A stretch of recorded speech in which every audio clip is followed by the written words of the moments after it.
नमस्कार मैत्रिणींनो, मी आहे नीलम. माझ्या यूट्यूब चॅनलमध्ये तुमचे खूप खूप स्वागत. आज आपण तवा पुलावची रेसिपी बघत आहोत. त्यासाठी बॉईल केलेला राईस आणि काही भाज्या आपण घेतलेल्या आहे. त्या भाज्यांमध्ये वाटाणा, बटाटा, टोमॅटो, कांदा, आलं लसूण पेस्ट, शिमला मिरची, त्याचप्रमाणे घरातील काही मसाले आपण घेत आहोत. सर्वप्रथम तवा गरम करण्यासाठी आपण ठेवला आहे आणि तेल तापल्यानंतर आपण त्यात कांदा ॲड करत आहोत.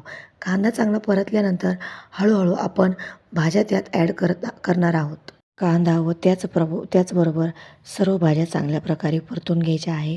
त्याचा कच्चेपणा जाऊपर्यंत भाज्या आपल्याला चांगल्या प्रकारे परतून एकजीव करून घ्यायच्या आहेत.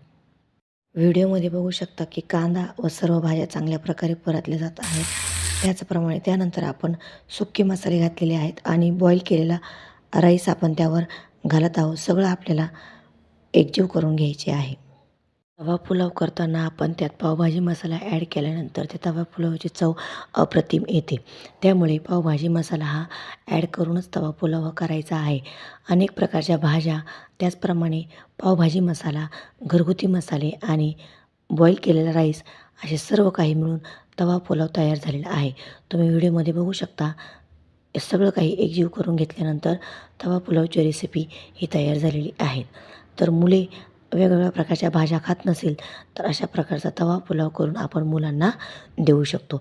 यानंतर तुम्ही बघू शकतात की आपण कोथिंबीर वरतून टाकून तवा पुलाव हा एकदम आपला रेडी झालेला आहे.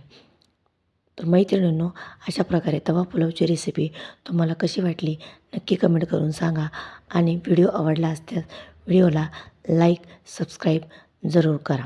अशा प्रकारे तवा पुलावची रेसिपी मी तुमच्यासाठी घेऊन आलेली आहेत. धन्यवाद.